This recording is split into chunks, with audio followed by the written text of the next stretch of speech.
It was like the 4th of July. Bullets flying everywhere, pop, pop, pop, pop. And I ended up in the street after I was on the steps of the store. I was left for dead. All I can do is look up in the sky. Lord, I don't want to die. Stephen Easton lived life large as a Crip on the streets of Louisville, Kentucky. So this wasn't the first time he'd been shot. The rivalry between the Bloods and the Crips goes back as far as the 70s. I look back. It was a guy with a gun behind me. It was a Blood. And all he kept saying was, die, die, pop, pop, pop, pop, die, die, die. And I just ran out in the street. And by the time I got my gun, I was shot. And I ran across the street, I thought I was going to die. Stephen wears the scars of 13 bullet wounds. They were a badge of honor. From the beginning, gang life consumed him. At the age of 13, it gripped me. It was like, wow. It was the money, it was the females that I seen, it was the cars that I seen, it was the glamour that I seen that drew me in.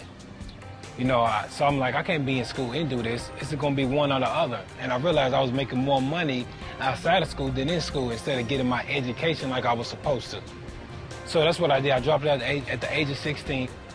Unlike his fellow gangsters, Stephen's upbringing did not drive him to the streets. Stephen's mother and father were raising their children in the church.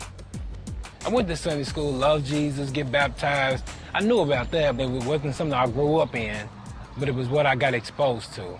As I got shot the first time, I was like more low-key. I wasn't on the corner, so I would do stuff like on behind the scenes, selling drugs, smoking marijuana. I was probably making like between $5,000 to $7,000 a day, making a lot of money.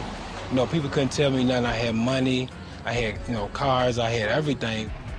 I feel like the world owed me something.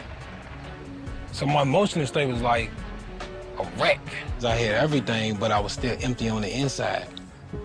I didn't want to die. I almost lost my life after being shot 13 times. But then I'm like, I don't want to go to jail either, spend the rest of my life there. So it's only one option for me. So I was like, I'm gonna go back to church.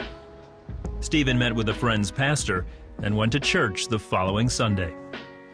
And I knew that I wasn't in a good place with God. When I first walked into church that Sunday, it was just basically tears just rolling down. It was just like, I'm just tired. I'm tired. I had everything. And it was just like, I was still empty.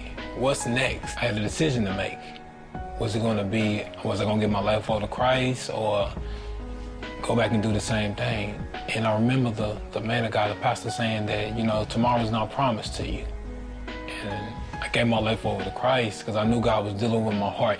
So through that process, I had to change my people, the places I was going in, the things that I was doing, but it was a process. And I'm like, God, I give it over to you. Because so many times, you know, I gave it to God, but then I took it back. I don't know about this, but it was really like a heart change for me. But I had some choices and decisions I had to make. Because God was ready to do it, but I had to participate in it. Stephen went back to school, completed his high school diploma, and married. He says the Lord changed his heart, but his passion for those on the streets remains. I realized that the stuff that I've been through, the 7 years I was on the streets, that God was going to use it for his glory, eventually. And I realized when I was around young people, I would just get this excitement. Like, I'm around young people, they would just do something to me because I believed in them. And I knew that God had a purpose for them. And I see what the enemy was doing in their lives and trying to destroy them. And I'm like, okay, God changed me. I came from this lifestyle.